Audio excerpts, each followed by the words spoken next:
Assalamualaikum warahmatullahi wabarakatuh. Alhamdulillahi rabbil alamin. Wassalatu wassalamu ala ashrafil anbiya'i wal mursalin. Habibina maulana Muhammadin wa ala alihi wa sahbihi ajma'in. Man yahdillah fala mudhillalah wa man yudlil fala hadiyalah.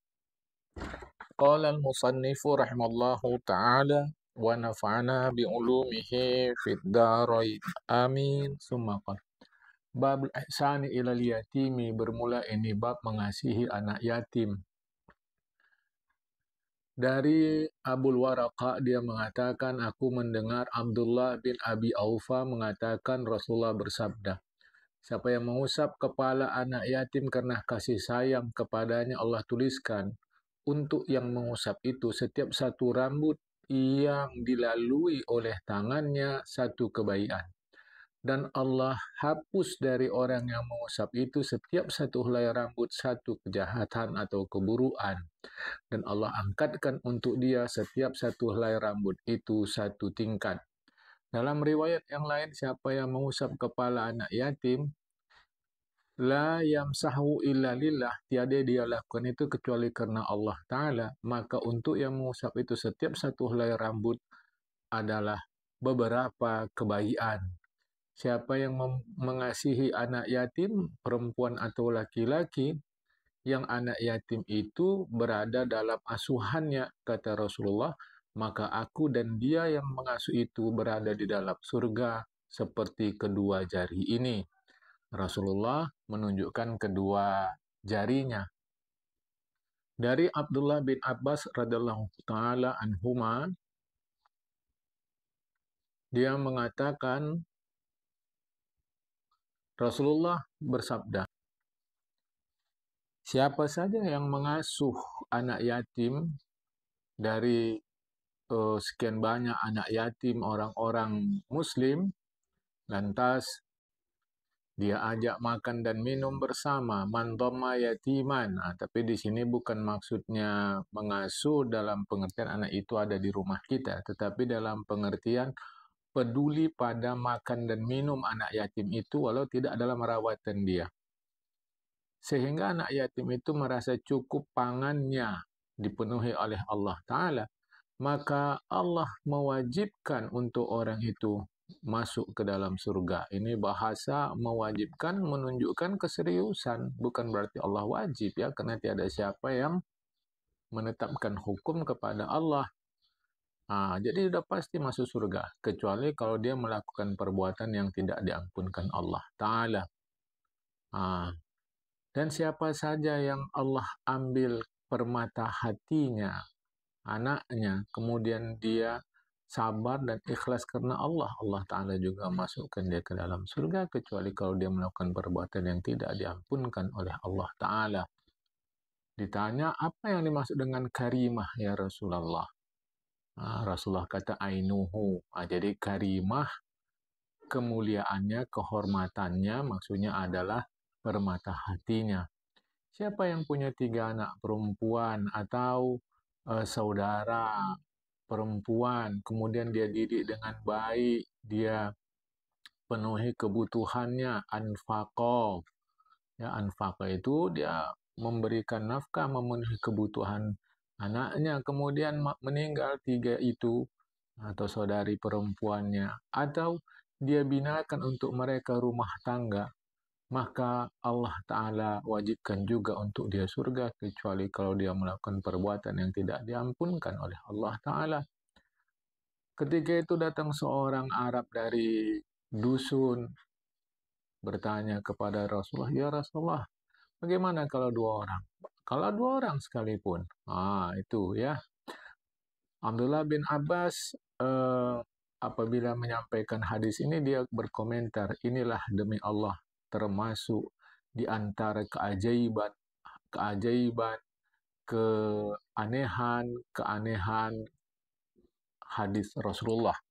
Artinya hadis ini luar biasa.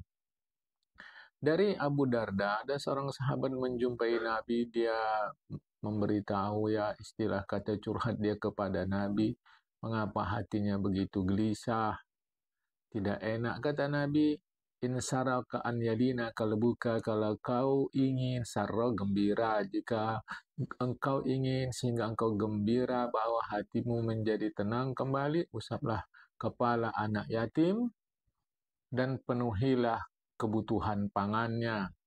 Nabi mengatakan sebaik-baik rumah orang muslim yang di dalam itu ada anak yatim yang diasuh. Ya, seburuk-buruk rumah orang muslim di dalam itu ada anak yatim yang dianiaya, yang tidak dipenuhi hak-haknya. Kemudian dari Abdullah bin Umar, ketika beliau ditanya tentang dosa-dosa besar, beliau menjawab ada 9. Menyekutukan Allah, membunuh dengan orang mukmin secara sengaja, kemudian lari dari medan perang, menuduh seorang perempuan baik-baik, dituduhnya perempuan itu berzina, memakan harta anak yatim, memakan riba, durhaka kepada orang tua, sihir, artinya dia pelaku sihir, ya. Nah, kemudian menghalalkan istihlalul baitil harami, menghalalkan di Masjidil Haram berbuat hal-hal yang dilarang oleh agama. Dari Abdullah bin Abbas, dia mengatakan ada 6 dosa besar yang saking besarnya dianggap tiada tobat di dalamnya. Padahal ada tobat, memakan harta anak yatim, menuduh perempuan baik-baik sebagai pelaku zina, lari dari medan perang, pelaku sihir, menyekutukan Allah, dan membunuh nabi dari sekian banyak nabi. Diriwayatkan dari Abdullah bin Abbas terkait firman Allah surat 4 ayat 10, sesungguhnya orang-orang yang memakan harta anak yatim secara tidak benar, secara tidak berhak zulman, sesungguhnya mereka memakan api di dalam perut mereka dan mereka akan dimasukkan ke dalam neraka. Yakni sayadkhuluna fil akhiratin nar, di akhirat nanti mereka masuk ke dalam neraka. Dikatakan berbahagialah rumah yang di dalamnya ada pengasuhan terhadap anak yatim. Rugilah rumah yang di dalamnya ada anak yatim. Apa maksudnya? Yakni celakalah, rugilah pengisi rumah yang tidak mengetahui hak-hak anak yatim. Berbahagialah apabila mereka mengetahuinya. Diriwayatkan bahwa seorang sahabat datang kepada Nabi. Dia bertanya, ya Allah, ya Rasulullah, aku mengasuh anak yatim, maka sebab apa penyebab yang membolehkan aku memukulnya? Kata Rasulullah, mimma tatribu bihi waladaka, sebab sesuatu yang membolehkan engkau memukul anakmu. Itulah yang membolehkan engkau memukul anak yatim. Maksudnya, tidak mengapa memukul untuk mendidik. Jadi pukulan pendidikan dengan syarat tidak memberi bekas. Tapi yang begini ini harus hati-hati. Sebagaimana orang tua dibolehkan memukul anaknya. Walaupun boleh memukul anak, ini hati-hati. Situasi waktu, situasi tempat harap diperhatikan terkait dengan ini. Jangan karena dibolehkan lantas kita semena-mena, tidak. Ya, apalagi perkembangan psikologi setiap anak, setiap tempat, setiap masa itu berbeda. Diriwayatkan dari Fudail bin Iyad, dia mengatakan, rubba la tomatin anfa'ul yatimin aklihi khabisin. Beberapa sop itu lebih bermanfaat bagi anak yatim daripada sekali makan khabis. Ya, khabis itu adalah makanan manis yang diadon kurma dengan minyak samin. Itu ya, diadon begitu, kurma dengan minyak samin, jadilah makanan. Kata Syekh Bules As-Samarkandi, jika sanggup mendidiknya tanpa memukul, maka itu pantas dilakukan. Janganlah dia memukulnya. Karena memukul anak yatim itu satu perkara yang serius. Ya. Seterusnya dari Umar bin Khattab, dia mengatakan Rasulullah bersabda, apabila anak yatim dipukul, goncanglah arasnya Allah. Sebab tangisan anak yatim itu, maka Allah mengatakan kepada malaikat, wahai malaikatku, siapa yang menangiskan orang yang aku tanam ayahnya di dalam tanah? Allah bertanya kepada malaikat, wa huwa a'lamu bihi. Sedangkan Allah lebih tahu. Jadi ini pertanyaan sifatnya retoris. Kemudian eh, malaikat mengatakan, ya Tuhan kami tak tahu. Kata Allah Ta'ala, sesungguhnya aku menyaksikan kepada kalian, siapa yang membuat senang anak yatim, aku senang kepada dia. Nanti pada hari kiamat, aku senang kepada dia. Ini hati-hati ya. Kata Rasulullah, siapa yang mengusap kepala anak yatim, santun, lemah lembut kepada dia. Bukan. Adalah Rasulullah Muhammad SAW sering mengusap kepala anak yatim dan lemah lembut kepada mereka. Melihat itu, Khalifah Umar pun melakukan hal yang sama. Itu kata Khalifah Umar, biar tahu kalian, Rasulullah itu mengusap kepala anak yatim dan lemah lembut kepada mereka. Itu kata Khalifah Umar. Kan itu qala wa kana. Khalifah Umar pun melakukan hal yang sama. Abdurrahman bin Abza mengatakan, Allah mengatakan kepada Nabi Daud, menitahkan kepada Nabi Daud, wahai Daud, jadikanlah sikapmu terhadap anak yatim seperti seorang ayah yang penuh sayang, penuh kasih. Ketahuilah, wahai Daud, bagaimana kau menanam, begitulah engkau mengetam. Ketahuilah, wahai Daud, bahwa seorang istri yang solih kepada suaminya, itu seperti raja yang dimahkotai emas. Kapan saja ia melihatnya, maka itu menyenangkan suaminya. Sedangkan istri yang tidak baik terhadap suaminya, itu seperti beban berat yang dipikul seorang tua. Itu ya.